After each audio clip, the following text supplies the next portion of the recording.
2 mois après mon mariage, mon meilleur ami m'a regardé comme on regarde un homme qui va rater la marche d'un escalier. Et il m'a dit « Il faut que je te parle de Sarah ». À ce moment-là, j'ai compris que ma journée venait de changer de métier. Elle allait passer de banale à chirurgicale. Le plus absurde, c'est que ce mardi avait commencé comme une publicité pour café en grains, lumière propre sur la cuisine, odeur de tartine, Sarah en chemise blanche, pieds nus sur le carrelage, en train de chercher ses clés en râlant contre son sac. Moi en costume, à moitié réveillé, convaincu d'avoir réussi ma vie avant 35 ans. Un mariage net, un appartement agréable dans le 11e, des vacances prévues en septembre, et cette sensation délicieuse d'être enfin arrivé quelque part. Pas au paradis. Je suis français. Je ne vise jamais si haut, mais à quelque chose de stable. Ce qui, à Paris, relève déjà de la science-fiction. Sarah m'avait embrassé vite fait avant de filer. Elle m'avait dit « Ce soir, ne m'attends pas pour dîner. J'ai un dossier à boucler. » J'avais répondu « Bien sûr, Madame la Ministre. » Et elle avait levé les yeux au ciel avec son petit sourire, celui qui me donnait toujours l'impression d'être dans le bon film. Pas le temps de m'attarder. Marcus m'avait envoyé un message à 9h17. « Tu peux passer cet après-midi ? J'ai un souci avec la serrure de la cave. » Comme d'habitude, il cassait tout ce qu'il touchait avec une régularité qui forçait le respect.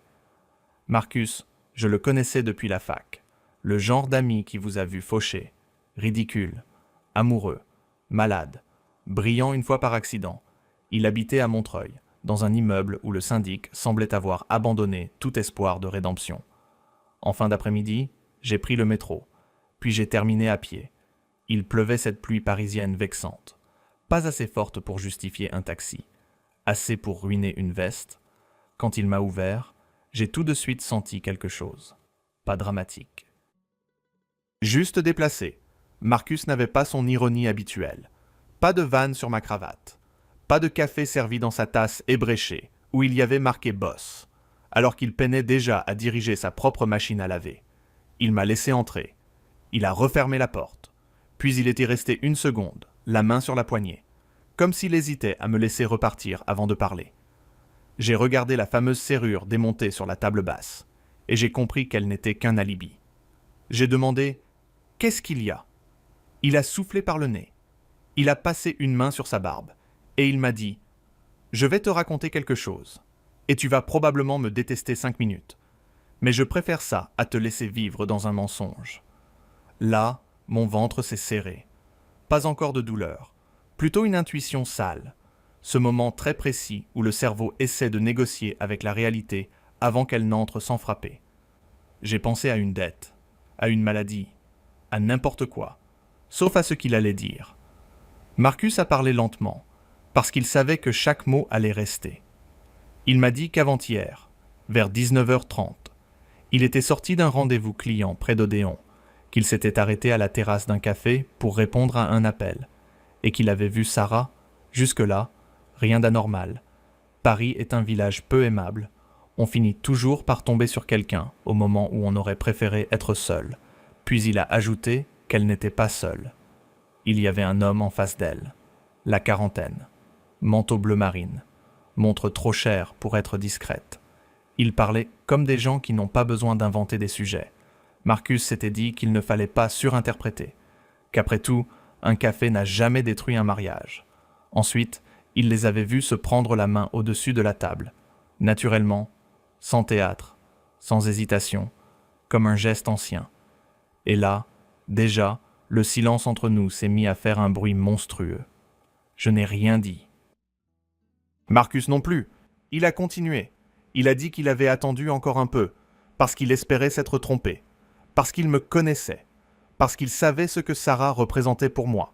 Puis il les avait vus se lever. Elle avait remis une mèche derrière son oreille. Ce tic que je connaissais par cœur lui avait posé la main dans le bas du dos. Ils s'étaient embrassés. Pas un baiser volé. Pas une hésitation idiote de collègues trop tactiles. Non, un baiser de couple. Calme, installé, presque confortable. Ensuite, ils étaient partis ensemble vers le boulevard Saint-Germain, comme 2 gens qui rentrent dans leur soirée. Pas comme 2 personnes surprises par leur propre faute. J'ai demandé « Tu es sûr que c'était elle ?» Question dérisoire, presque insultante. Marcus m'a lancé un regard fatigué, puis il a sorti son téléphone. Il n'avait pas voulu jouer les détectives, mais il avait quand même pris une photo de loin. Au cas où, il me l'a montrée. Image légèrement floue, terrasse beige, manteau gris de Sarah, sa main dans celle du type, et ce profil que j'aurais reconnu dans un incendie. À cet instant, quelque chose s'est éteint en moi, sans faire de bruit. Pas de colère spectaculaire, pas de chaise renversée, pas de grand discours masculin stupide, juste un froid net, précis, presque professionnel. J'ai reposé le téléphone, j'ai remercié Marcus d'une voix que je ne reconnaissais pas. Il a commencé à dire qu'il était désolé. Je l'ai coupé. Non, tu as bien fait. Et en me levant, j'ai senti que ma vie, la belle version encadrée que je racontais à tout le monde, venait de prendre une fissure trop droite pour être réparée. Je suis sorti de chez lui, sous la pluie fine. Paris brillait comme si de rien n'était. Les cafés étaient pleins. Les gens riaient. Quelqu'un courait vers le métro avec une baguette sous le bras. Et moi, j'avais l'impression de marcher au milieu d'un décor qui n'avait pas encore reçu la note de service. Dans ma poche, mon téléphone vibrait. Sarah m'écrivait « Tu rentres à quelle heure ?» J'ai lu le message plusieurs fois. Puis j'ai levé les yeux vers la rue mouillée. Et j'ai compris que la soirée qui m'attendait n'allait pas être une scène, mais une autopsie. Et que j'allais rentrer chez moi pour demander à ma femme combien de temps elle comptait encore me prendre pour un imbécile, avant que la vérité ne décide de parler toute seule.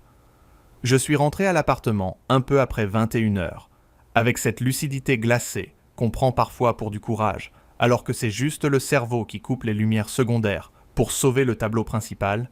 Sarah était déjà là. Évidemment, son fameux dossier urgent avait dû se résoudre par miracle. Elle était assise sur le canapé, jambes repliées sous elle, un plaid sur les genoux, la télévision allumée sans le son, décor parfait de femme tranquille, presque obscène de normalité. Elle a tourné la tête vers moi. Elle a souri et m'a demandé. Ça a pris si longtemps pour une serrure. J'ai posé mes clés dans le vide-poche. J'ai retiré ma veste. Je l'ai accrochée correctement, comme un homme qui tient encore à ses gestes quand tout le reste commence à le quitter. Puis j'ai répondu. Marcus n'avait pas de problème de serrure. Son visage a changé d'1 millimètre. Presque rien, mais assez pour me confirmer que la soirée ne serait pas simple. Elle a froncé les sourcils. Elle a dit « D'accord. » Et alors, j'ai fait quelques pas dans le salon. J'ai regardé la table basse, le verre d'eau, son chargeur posé là, son livre ouvert à l'envers. Toute cette petite vie domestique, qui me donnait soudain la même impression qu'une vitrine de magasin fermé, j'ai fini par la regarder en face. Et j'ai dit « Il m'a parlé de toi, d'un café, d'un homme, de vos mains sur la table, de votre baiser. Je n'ai pas élevé la voix. Je n'en avais pas besoin. Certaines phrases se suffisent à elles-mêmes. » Sarah a eu ce réflexe très humain et très méprisable de nier avant même de réfléchir. Elle a secoué la tête, a laissé échapper un petit rire nerveux, puis elle a dit « Mais n'importe quoi, c'est un collègue. Tu sais comment Marcus peut monter des choses en épingle. » Là, j'ai compris que le mensonge n'était pas chez elle un accident, mais un réflexe, quelque chose de souple, bien huilé, disponible à toute heure. J'ai hoché la tête, comme si j'écoutais un commercial réciter une garantie douteuse. Puis, j'ai sorti mon téléphone. Marcus m'avait transféré la photo avant que je quitte chez lui. Je l'ai affichée. Je la lui ai tendue. Prends ton temps.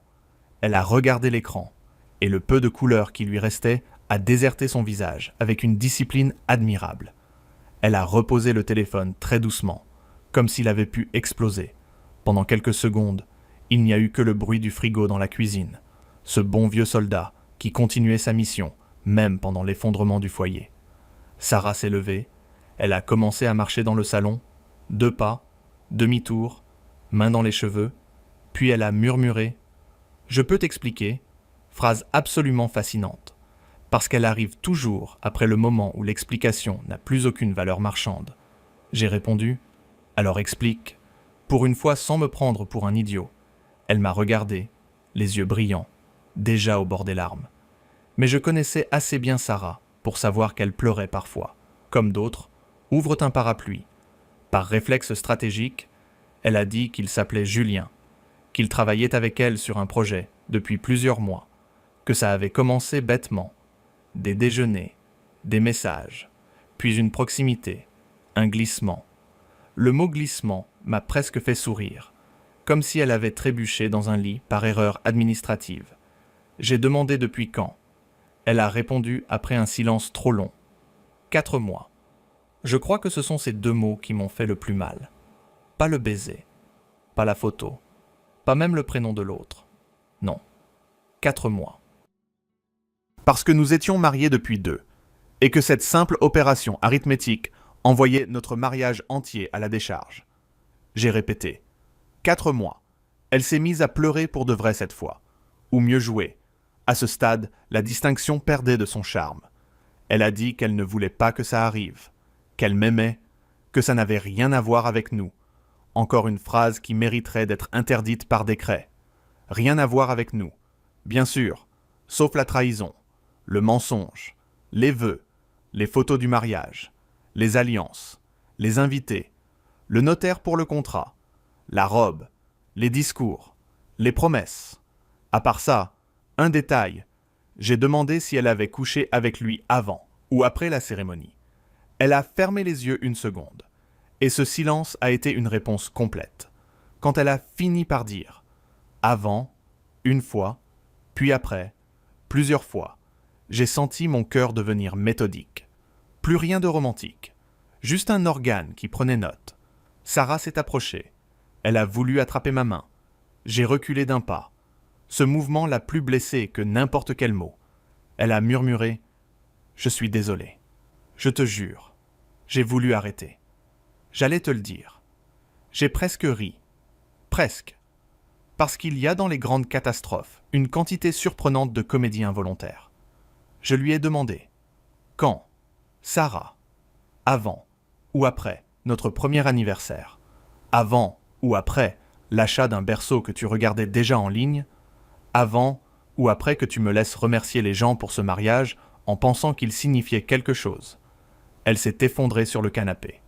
Les épaules tremblantes, elle répétait « Pardon, pardon », comme si le mot pouvait recoller quelque chose. Mais je voyais tout avec une netteté terrifiante. Les soirées où elle rentrait tard, les messages retournés écran contre table, les douches prises dès l'arrivée, son humeur parfois flottante, moi qui attribuais tout au stress, au travail, à la fatigue. Parce qu'on protège toujours le mensonge auquel on tient le plus. Je suis allé dans la chambre. J'ai pris un sac de voyage, 2 chemises, un pull, ma trousse de toilette. Sarah m'a suivi. Elle pleurait. Elle disait « Ne fais pas ça. On peut réparer. On peut voir quelqu'un. Parler.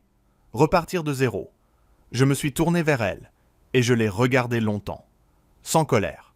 C'était peut-être pire. Puis j'ai dit « Il n'y a pas de zéro. Sarah, il y a juste un avant que j'ai cru vivre avec toi, et un après que je vais vivre sans toi. » J'ai fermé le sac, pris mon portefeuille, mon chargeur, rien d'héroïque, juste l'inventaire de quelqu'un qui refuse désormais de dormir à côté de son humiliation. Arrivé à la porte, elle m'a demandé où j'allais. J'ai répondu « Quelque part où tu ne seras pas. » Et quand j'ai quitté l'appartement, son dernier sanglot m'a suivi jusque dans le couloir. Mais ce n'était déjà plus mon problème. Dans l'ascenseur, j'ai regardé mon reflet dans le miroir rayé.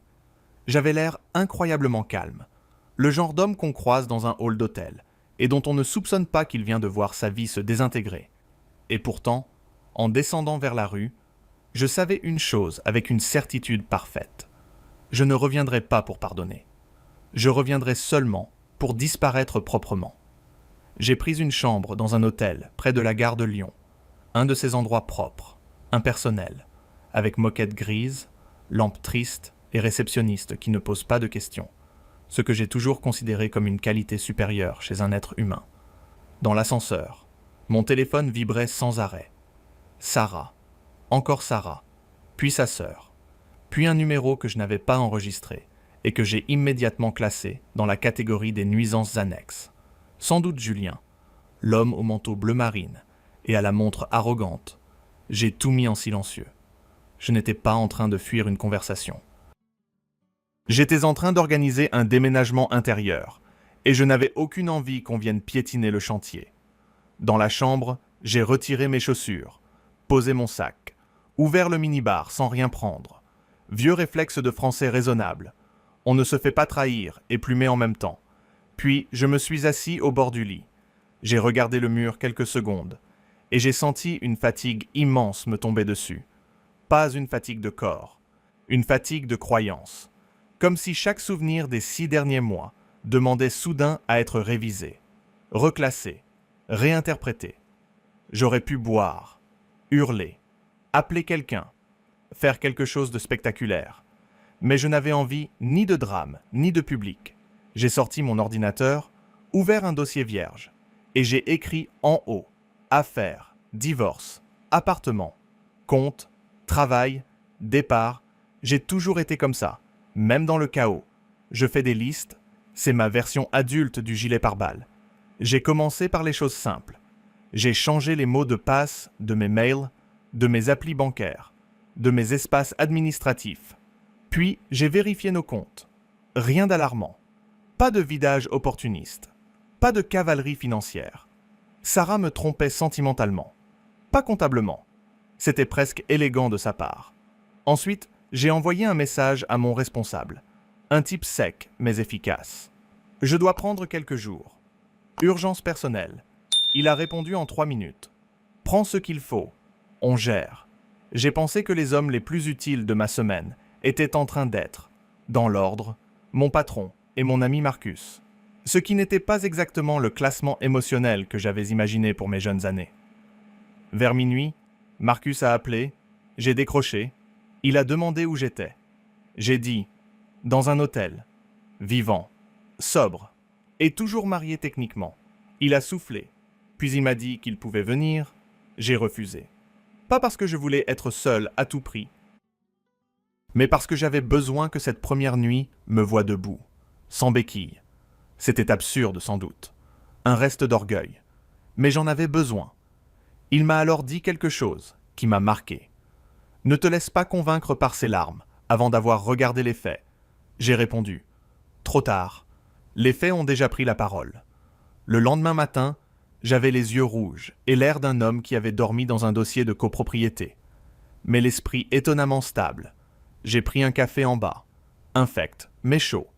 Puis, j'ai appelé un avocat, recommandé par un collègue, spécialiste des divorces, droit de la famille, voix posée, tarif douloureux, donc probablement compétent. Il pouvait me recevoir l'après-midi même, dans son cabinet près de Saint-Lazare. J'y suis allé en métro, avec cette impression étrange, que Paris continuait à faire son numéro habituel, pendant que mon existence changeait de régime juridique. Des gens lisaient, râlaient, écoutaient leurs notes vocales à volume criminel. Et moi, je tenais dans mon sac la photo de ma femme, embrassant un autre homme, et une copie de notre contrat de mariage. Ce qui n'était pas exactement le contenu glamour d'une sacoche en cuir. L'avocat s'appelait Maître Delmas. Costume bleu, lunettes fines, ton presque clinique. Il m'a laissé parler sans m'interrompre, ce qui est rare chez les professions coûteuses. Je lui ai tout raconté. La photo, l'aveu, la durée, le fait que l'affaire ait commencé avant le mariage. Il a pris des notes, puis il m'a expliqué la marche à suivre. Séparation de faits, inventaire de mes biens personnels, prudence sur les échanges, pas d'insultes par message, pas de scène, pas de décision floue. J'ai eu envie de lui dire que la mise en scène n'était pas vraiment mon vice du moment, mais je l'ai laissé poursuivre. Il m'a demandé ce que je voulais. Réparation financière, confrontation, négociation dure. J'ai répondu non. Je veux sortir proprement, vite, sans bataille d'inutile. Il a hoché la tête, comme un médecin à qui on annonce qu'un patient a enfin décidé d'arrêter de fumer. En sortant de son cabinet, Sarah m'attendait de l'autre côté de la rue. Évidemment, elle avait dû appeler partout, ou suivre une trace quelconque, ou simplement miser sur le fait que les gens trompés finissent souvent chez les avocats. Elle portait le même trench beige que le jour où nous avions signé les papiers du mariage civil. Détail grotesque, on aurait dit qu'elle recyclait nos symboles avec un sens de l'économie remarquable. Elle s'est avancée vers moi, les yeux gonflés, le visage sans maquillage, et pendant une seconde, j'ai revu la femme que j'avais aimée. Pas celle du café, pas celle des mensonges, l'autre, celle qui riait trop fort au cinéma et qui volait mes frites en jurant qu'elle n'avait pas faim. Puis cette image s'est refermée comme une porte automatique. Elle a dit « S'il te plaît, laisse-moi t'expliquer mieux. » J'ai répondu. La version longue ne m'intéresse pas plus que la courte. Elle a attrapé mon bras. Pas fort. Juste assez pour me rappeler que nous étions encore liés dans sa tête. Je me suis dégagé doucement. Elle s'est mise à parler très vite. Qu'elle avait coupé avec lui. Que ça ne comptait plus. Qu'elle avait paniqué. Qu'elle m'aimait vraiment. Qu'elle ne savait pas pourquoi elle avait tout saboté. J'ai dit « Parce que tu pensais pouvoir tout avoir sans rien perdre. » Et pour la première fois, elle n'a pas essayé de contredire. Elle m'a demandé si on pouvait dîner, parler, voir un conseiller, partir quelques jours, comme si notre mariage était un lave-vaisselle capricieux qu'un technicien pouvait relancer. J'ai secoué la tête. « Sarah, j'ai déjà passé la nuit à enterrer ce que tu me demandes de sauver. » Elle s'est mise à pleurer encore, sur le trottoir, devant les gens, devant les vitrines, devant un couple qui faisait semblant de ne pas regarder avec cet héroïsme social très parisien, puis elle a dit une phrase qui a tout verrouillé en moi. Elle a murmuré « Je croyais que j'aurais le temps d'arrêter, avant que tu le saches. » J'ai senti quelque chose se durcir définitivement. Pas la douleur. Quelque chose de plus utile. Le mépris calme. Ce n'était donc pas un accident, ni une confusion, ni une faiblesse passagère. C'était une stratégie ratée. Je l'ai regardée et j'ai répondu « Merci. Au moins sur ça, tu es enfin honnête. » Je suis parti sans me retourner. Et cette fois, elle ne m'a pas suivi. Le surlendemain, je suis retourné à l'appartement en pleine journée, quand je savais qu'elle serait au travail. J'avais récupéré auprès de Maître Delmas la liste précise de ce que je pouvais prendre immédiatement, sans transformer le divorce en kermesse judiciaire. J'ai ouvert la porte avec mon double, et le silence m'a accueilli comme un ancien complice. Tout était à sa place. Les coussins, les cadres, la plante que j'arrosais plus qu'elle. Sauf que plus rien n'était chez moi de la même façon. J'ai pris mes vêtements, mes dossiers, mon ordinateur fixe, quelques livres, la montre de mon père, la cafetière italienne que j'aimais et que Sarah détestait. Petite victoire posthume. Puis j'ai laissé sur la table de l'entrée une enveloppe avec un simple mot. Tu étais mon rêve jusqu'au réveil.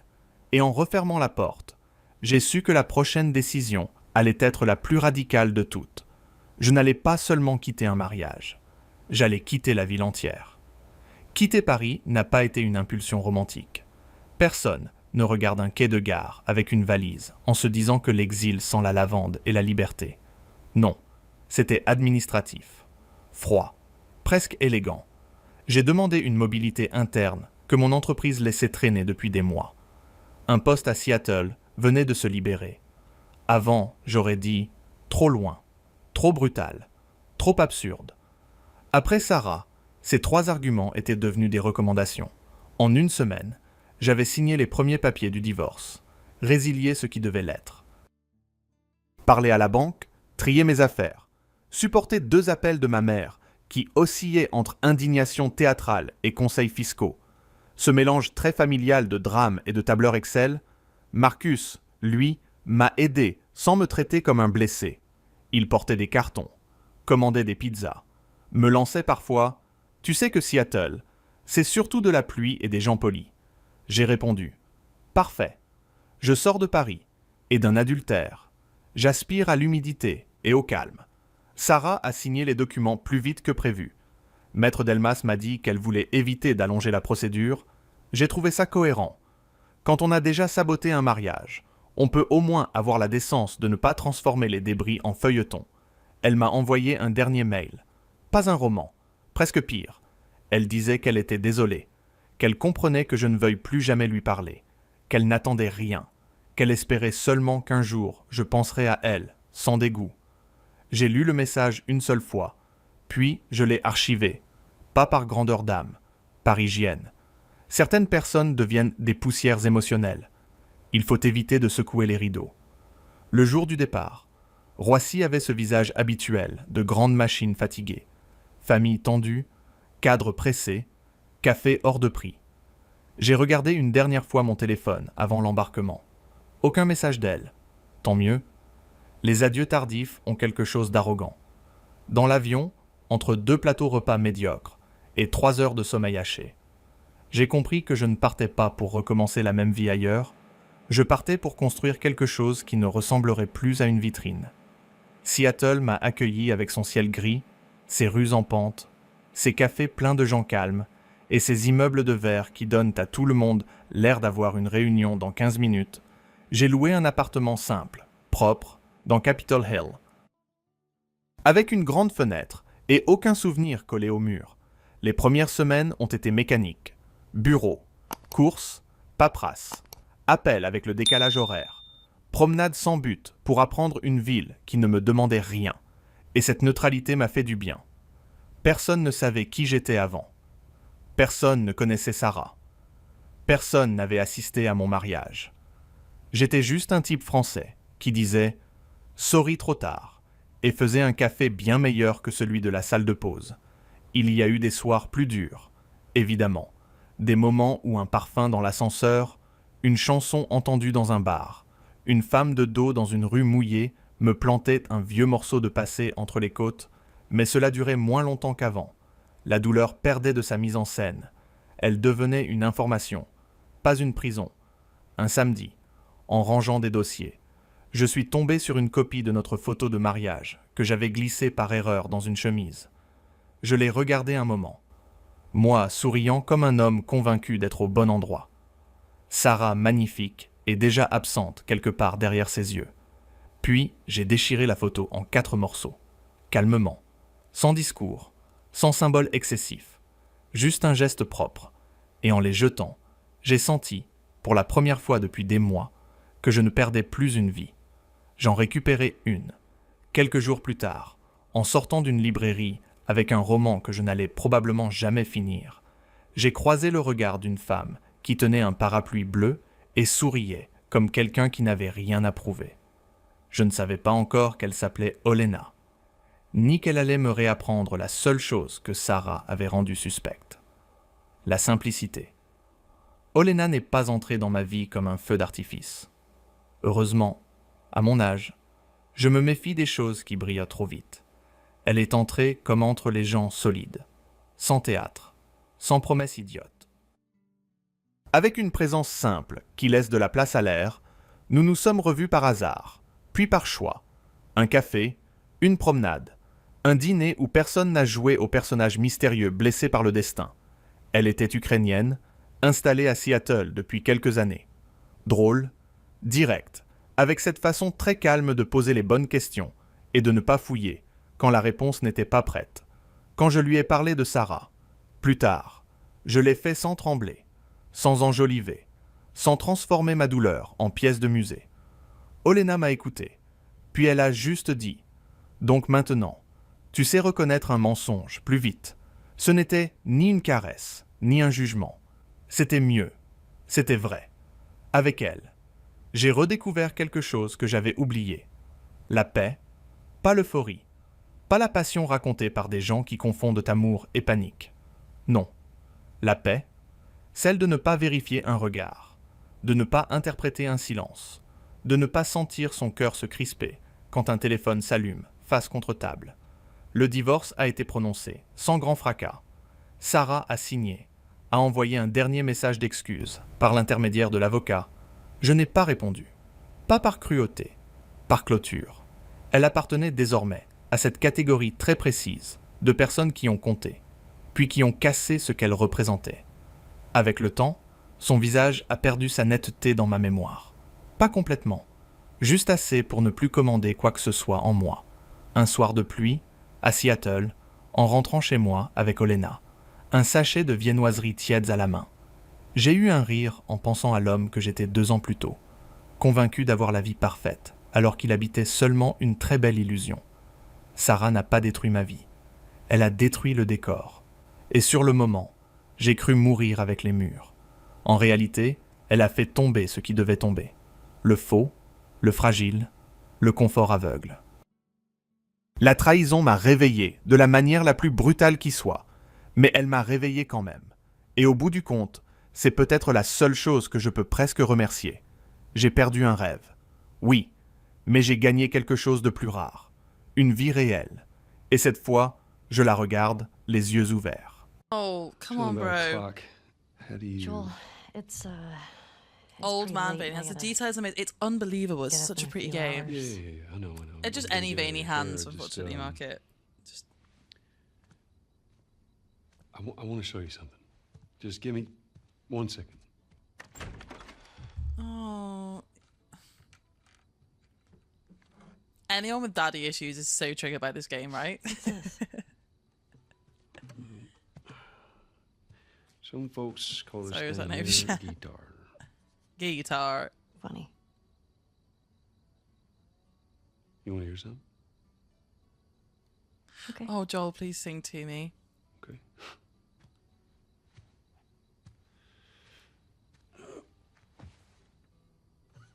Promise me that you won't laugh. Guys, I've been learning the new Noah Khan album on guitar, Oh, wow. by the way. But my nails have grown too long, so I need to get them all cut off so I can play guitar again. It's driving me insane. I can't play a C chord. I'm trusting you. He has vascular forearms as well. How old is Joel here? Oh shit. Oh.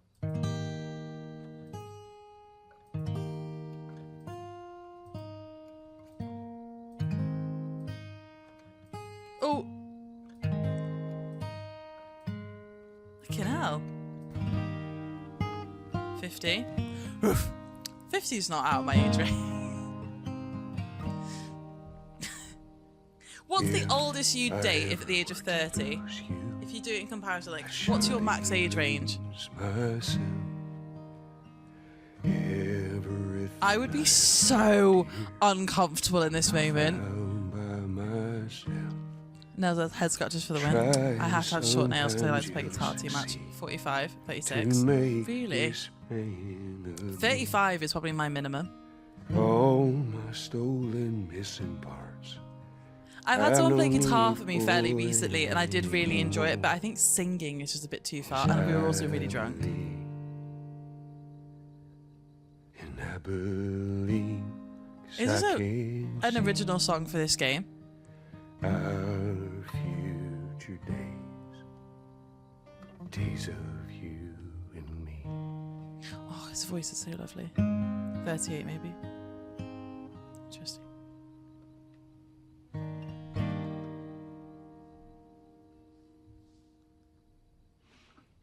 That was really lovely, Joel. There I you feel a go. bit uncomfortable. I'm trying to catch on to my youth. I understand. I think they make me feel That younger. didn't suck. Yeah, it just made me feel really uncomfortable because it was a bit weird that you just I'll sat there and take what sang at I me. can But get. yeah, I quite like an older man because they make me feel more youthful. I feel like it makes me go the other way. She's yours. No. He's No, dressed no, like no, my I don't know dad what's first here. thing I about promised this. that I'd teach you. How I to hate fight. the way his shirt is tucked in. Wear it out, Joel. Take your top off. Take your top off. You did. Never had someone play guitar. It's on the bucket list. Ah, So what do you say tomorrow night? First lesson? first lesson. Deal. I'm a big tucking kind of guy. Are you really? It just looks weird. I think it's maybe his pose. See, that looks good there, but from the side, he just looked a bit like my dad. Maybe it was his Okay. posture. Should we take this a chance? Do you remember the joke?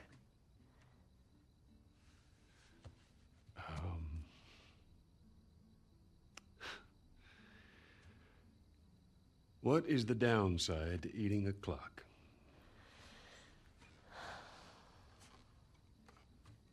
It's time consuming. Nice. Nice. Why did my sub so goal dumb. thing just ping? That's good. Why is it? Wait, what was the joke? I need to write that down. That's a good one. I want that for future. What is the downside to eating a clock? Shall I just send it to that person, Joe? Should that be the opener?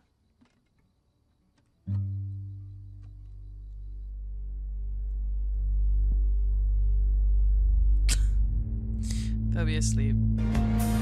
That's why, Alex. Ah! Let's play the music. Alex, hi.